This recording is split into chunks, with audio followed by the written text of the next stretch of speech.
আধুনিক পদ্ধতিতে একটা ছাগল ফার্ম করতে পারলে লাইফ টাইম ইনকাম, এবং বছরে তো সেখান থেকে 6-7 লাখ টাকা চলেই আসে। এটা নিশ্চয়ই আপনারাও শুনেছেন। সে যাই হোক, আমাদের এই ওয়েদারে কোন ছাগল নিয়ে ফার্ম করলে ঠিকঠাক হবে এবং সেখান থেকে একটা ভালো ইনকামও করা যাবে, সেটা না হয় আমরা এই ভিডিওতেই বলে দেব। তাহলে 2021-এর শুরুতেই কি একটা গোট ফার্ম করবেন বলে ঠিক করে ফেলেছেন? তো ধরা যাক আপনি একটা গোট ফার্ম করার জন্য আগে থেকে ব্রিড সিলেকশন করে ফেলেছেন। তো আপনি যখন ফার্মে ছাগলটা কিনতে যাবেন তখন দেখবেন আপনাকে কেউ বলবে যে ছোট বাচ্চা নিয়ে শুরু করো, তাহলে ইনভেস্টমেন্টও কম হবে এবং ছোট থেকেই তুমি তাকে বড় করতে পারবে। আবার ঠিক তখনই দেখবেন কেউ একজন বলবে, আরে না না না, ছোট ছাগল নিয়ে একদম ফার্ম করিস না, ছোট ছাগল কিন্তু একদম বাঁচানো যায় না, বড় ছাগল নিয়ে ফার্ম কর, তাহলে ফার্ম একদম ঠিকঠাক থাকবে। এবার যখন আপনি কোথাও ছাগল কিনতে যাবেন তখন দেখবেন আবার আপনাকে কেউ পরামর্শ দিচ্ছে, আরে এইরকম ছাগল কিনে 1.5-2 বছর কেন টানতে যাবেন, তার থেকে একটা প্রেগনেন্ট ছাগল নিয়ে আসুন, আপনি অনেক তাড়াতাড়ি এখান থেকে ইনকাম শুরু করতে পারবেন। এত জাজমেন্ট শুনে ছাগল কিনতে গেলে আমি হয়তো ছাগলের সঙ্গে পাগল হয়ে যেতাম। তাই ছাগল কেনার আগে চলুন আমাদের সঙ্গে পশ্চিম মেদিনীপুরে 20 বছরের পুরনো একটি গোট ফার্মে।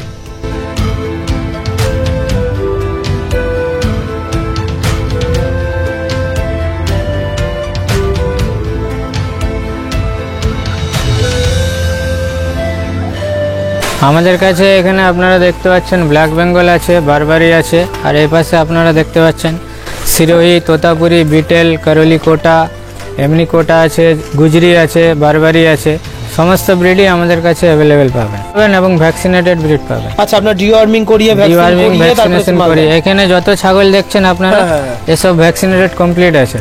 এটা আমরা নতুন লট নিয়ে এসেছি, এদের ডিওয়ার্মিং করিয়ে ভ্যাকসিনেশন করেছি। মোটামুটি 15 দিন এদের সময় লাগবে স্টেবল হতে। যারা ছাগলের সম্পর্কে সেভাবে অভিজ্ঞ নয়, ছাগলের শরীর খারাপ, তারপরে মেডিসিন পারপাস এই সম্পর্কে জানে না, হঠাৎ করে ইউটিউবের ভিডিও দেখে গোট ফার্মিং শুরু করে ফেলে, দিয়ে প্রবলেমে পড়ে যায় এবং সেখান থেকে ফার্মটার কন্টিনিউ করতে পারে না। তো এই সমস্যাগুলো কি আপনাদের ফেস করতে হয়? এরকম এসে কি আপনাদের বলে? হ্যাঁ, এরকম প্রায় অনেকেই ফোন করেছিলেন যে দাদা আমি অমুক হাট থেকে ছাগল নিয়ে এসেছি, নিয়ে আসার পরে আমার ছাগল পিপিআর হয়ে গেছে, অনেক ছাগল মারা গেছে, তো কি করলে আমাদের এই সমস্যা থেকে সম্মুখীন হয়। হাই হ্যালো নমস্কার, সবাই কেমন আছেন?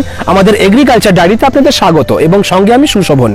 তো গোট ফার্ম করার আগে ওনাদের 20 বছরের অভিজ্ঞতাতে গোট ফার্মের কি পরামর্শ ওনারা দিচ্ছেন সেটা আমরা একবার শুনে নিই। তো একটি আদর্শ গোট ফার্ম শুরু করার জন্য আপনাদের যে বিষয়গুলি মাথায় রাখতে হবে, আপনার জন্য একটি ল্যান্ড বা জমি থাকে, যদি একটি ভালো জমি থাকে তাহলে আপনি গোট ফার্মিংয়ে সাকসেস হতে পারবেন। পরে হচ্ছে আপনার এতে ইনভেস্ট ছোট করেও করতে পারেন, বড় করে করতে পারেন, সেটি আপনার ক্যাপাসিটির উপরে নির্ভর করবে। আর আরেকটি যেটি বিষয় হচ্ছে যে এটি আপনার সঠিক পরিচর্যা এবং ধৈর্য আপনাকে এতে রাখতে হবে। যদি আপনার পেশেন্স এতে আপনি না দিতে পারেন বা নিজে যদি সময় না দিতে পারেন তাহলে কিন্তু গোট ফার্মিংয়ে সাকসেস হওয়া যায় না। তবে আপনি যে ব্রিড সিলেকশনের কথা বলছিলেন, তো হাইব্রিড নিয়ে করা উচিত নাকি ব্ল্যাক বেঙ্গল নিয়ে করা উচিত, কোনটা বেটার? দেখুন, যারা নতুন করে শুরু করতে চাইছে তারা অবশ্যই লোকাল ব্রিড, আমি ওয়েস্ট বেঙ্গলে আছি, আমি ওয়েস্ট বেঙ্গলের লোকাল ব্রিড দিয়ে 5টা ব্রিড দিয়ে আমি শুরু করব, জাস্ট ওইটা প্র্যাকটিসের জন্য।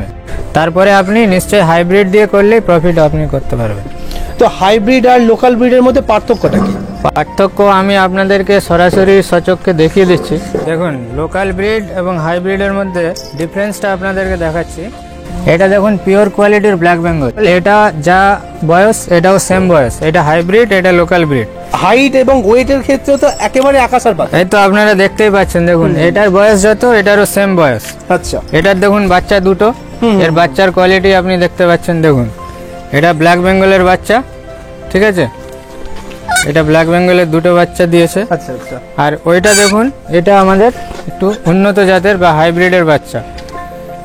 এই বাচ্চাটাও আপনারা দেখতে পাচ্ছেন, এটা প্রায় মোটামুটি 8 কিলো 9 কিলো ওজন হয়ে গেছে এর 1 মাসে। ব্ল্যাক বেঙ্গলের থেকে খুবই তাড়াতাড়ি ওয়েট গেইন করে, আর এর থেকে আপনি প্রফিট অনেক বেশি করতে পারবেন, লোকাল ব্রিডের থেকে অনেক বেশি করতে পারবেন। আচ্ছা, আপনি লোকাল ব্ল্যাক বেঙ্গলের আপনি প্র্যাকটিস করে নিন 5টা 10টা দিয়ে, বা লোকাল মার্কেটের জন্য কিছু অল্প করে রাখতে পারেন। বাকি আপনি যদি বড় করে যদি গোট ফার্মিং শুরু করতে চান অবশ্যই আপনি হাইব্রিড দিয়ে শুরু করতে পারেন। ওই যে ব্ল্যাক বেঙ্গলটা আপনাকে দেখালাম, ওইটার মাংস হয়তো আপনার বেরোবে খুব জোর 6 কিলো। আচ্ছা, এর মাংস বেরোবে কম করে হলেও 25 থেকে 30 কিলো। এর লাইভ ওয়েট আছে এখন 68 কিলো। আচ্ছা, ন্যাচারালি সবাই বলে যে বাইরের যে ব্রিডগুলো সেগুলো 50 কিলো, 70 কিলো, 1 কুইন্টাল এরকম ওজনের হয়ে যায়। তো সেক্ষেত্রে ছোট বাচ্চা নিয়ে অনেকে ফার্মিং করতে চায়। দেখুন, অনেকেই আমাদেরকে ফোন করে যে আমরা নতুন করে গোট ফার্মিং শুরু করতে চাইছি, আমাদের বাচ্চা লাগবে। তো একটি 28 কিলোর বাচ্চাও এখনও দুধ ছাড়েনি। আর কেউ যদি চায় আমাদের কাছ থেকে 8 কিলো 9 কিলোর বাচ্চা, সে কি করে গোট ফার্মিংয়ে সাকসেস হতে পারবে?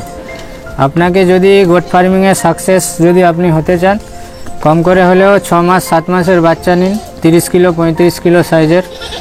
সেই বাচ্চা পরবর্তীকালে আপনি যেটা বললেন 50 কিলো 60 কিলো 1 কুইন্টাল, তখনই সে হতে পারবে।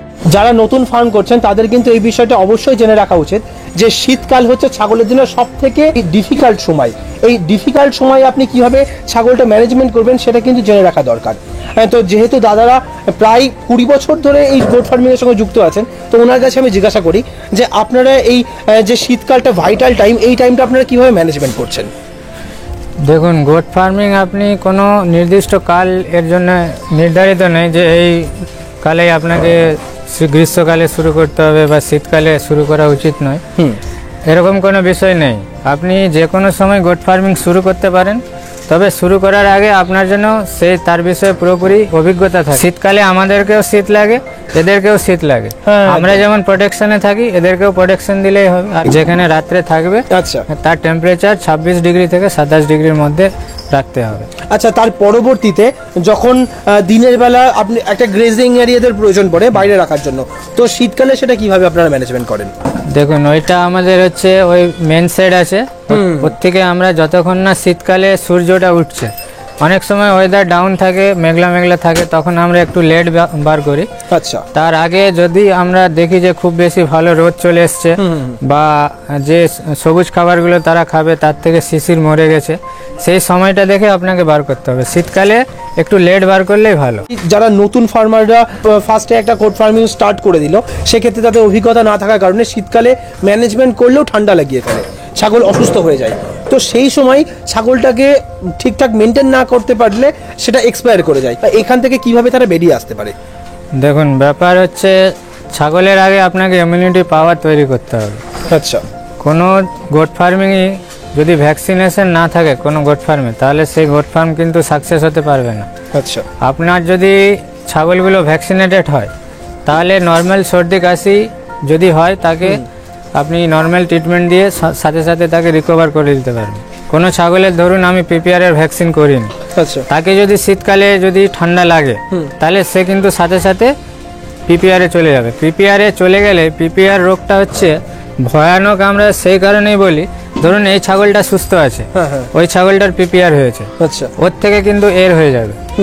এ যদি ভ্যাকসিনেটেড থাকে, ঠিক আছে, এ রিকভার হয়ে যাবে, ও কিন্তু হবে না। আমাদের কাস্টমার এই জন্যই আমাদের কাছে অনেক দূর দূরান্ত থেকে আসে, আমরা প্রপার ভ্যাকসিনেটেড অ্যানিমেলই বিক্রি করে থাকি। আচ্ছা, এবং কিভাবে, আচ্ছা, যারা নতুন ফার্মে নিয়ে যাচ্ছে তাদেরও তো সেখানে গিয়ে ভ্যাকসিন করার একটা ব্যাপার থাকে, তাদের টাইম টু টাইম করতে হবে, আপনারা করে দেওয়ার পরেও। তো সেই সময় কি আপনারা তাদের হাতে কলমে শিখিয়ে দেন? শিখিয়ে দেওয়ার যে বিষয়টা আপনি বললেন, প্রত্যেক 2 মাস ছাড়া ছাড়া আমাদের ফার্মে একটি 3 দিনের গোট ফার্মিংয়ের ট্রেনিং হয়।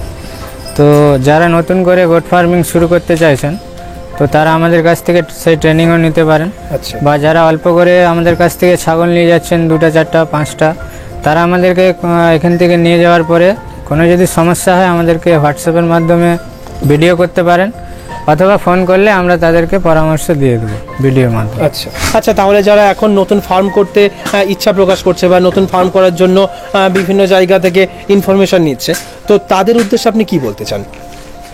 প্রথমে আমার দর্শকদের আমরা বলতে চাই, অনেকেই আমাদেরকে ফোন করে যে ছোট বাচ্চার জন্য, ছোট বাচ্চা নিয়ে আপনারা কোনোদিনও গোট ফার্মিং করবেন না। ছোট বাচ্চা নিয়ে গোট ফার্মিং যদি করেন, আপনারা কিন্তু লসের সম্মুখীন হবেন, এটি একদম নিশ্চিত। আপনারা একটি পুরোপুরি দুধ ছাড়া বাচ্চা, সমস্ত খাবার ধরে নিয়েছে, এই ধরনের বাচ্চা নেবেন এবং একটু ওয়েট দেখে নেবেন, কোয়ালিটিওয়ালা, ওজন বেশি হোক, 30 কিলো 35 কিলো হোক। আপনি যেহেতু ওয়ান টাইম ইনভেস্ট করছেন, সেক্ষেত্রে ছোট বাচ্চা থেকে আপনি কোনোদিনও ফার্মিং শুরু করবেন না, এটি আমাদের রিকোয়েস্ট আছে, ঠিক আছে? আর পরবর্তীতে ধরুন এখান থেকে ইনকামের সোর্সটা বা এখান থেকে ফার্মিং করলে তার কতদিনের মাথায় ইনকামটা স্টার্ট হতে পারে, কত টাকা ইনভেস্টমেন্ট দিয়ে ফার্ম করা যেতে পারে, এই বিষয়গুলো যদি একটুখানি জানান খুব ভালো হয়। কেউ যদি ছোট করে ফার্মিং শুরু করছে তো এরকম যেটা আপনাদেরকে দেখালাম এরকম প্রেগনেন্ট ছাগল আমাদের কাছে পাবেন। আচ্ছা, ঠিক আছে, 5টা প্রেগনেন্ট ছাগল নিয়ে আপনারা শুরু করতে পারেন।